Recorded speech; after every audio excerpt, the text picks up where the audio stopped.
Hello friends मु आपनको आमर channel Dutt official को स्वागत जनाऊँगी। आज ये वीडियो रे मु आपनको कहबी जे नीट एग्जाम कौन या किए कंडक्ट करिथाए आंभे माने एही परीक्षा को कौन पई देबू क्यों माने एही एग्जाम को देई परिबे एहार एग्जामिनेशन फी केते एही सब विषय रे डिटेल्स एक्सप्लेन करबी एवं हां आम चैनल एही भलिया वीडियो सब बेले आसी थाए तो एहार अपडेट सर्वप्रथम पाइबा को हेले आपको आमर चैनल को सब्सक्राइब करने को पड़ो एवं वीडियो टी भल लगी दिल खुश करी लाइक बटन उपर प्रेस करदे।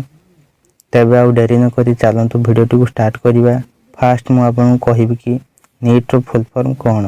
तो नीट रो फुल फॉर्म होची नेशनल एलिजिबिलिटी CUM माने क्यूम एंट्रेंस टेस्ट। यह को national testing agency NTA conduct करिथाए। एबे क्वेश्चन आसिला आमे एही एग्जाम कौन पई देबू। तो जो पिला माने डॉक्टर लाइन रे जीवा पई चाहउछंती सेमान को एग्जाम देबा पई निहाती जरूरी। यहा को आउटी क्लियरिफाई करी कहिले डॉक्टरी लाइन रे गवर्नमेंट किंबा प्राइवेट कॉलेज पढ़िया पई हेले समस्त को एही एग्जाम देबा को पड़ी थाए। जेमिति कि सिटी किंबा बीडी कोर्स करिया पई गोटे एग्जाम दिया जाय थाए। तो एही एग्जाम पई आपनकर फी केते रहउची हेटा हम जानि नबा। तो जनरल पिलांक पई रहउची 1600 टंका एवं EWC किंबा OBC पिलांक पई रहउची 1500 टंका।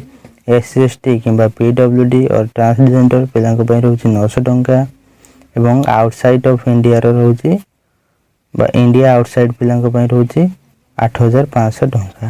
तो यार फॉर्म अप्लाई एबे स्टार्ट हे सरची। तो अप्लाई डेट रहउची 6/4/2022 तारीख पाखु आरंभ हो सारी।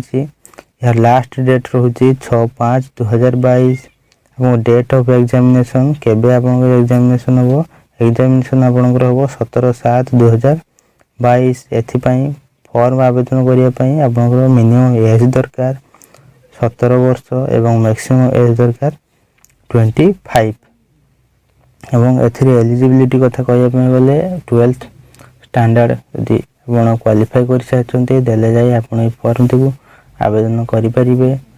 तो निद्वंद्व रे आपण एहा को आवेदन करि परिबे। ए थिला आपनकर टोटल इन्फॉर्मेशन अबाउट नीट म रहउची। जय जगन्नाथ। पुणी थरा देखाबा नेक्स्ट वीडियो रे।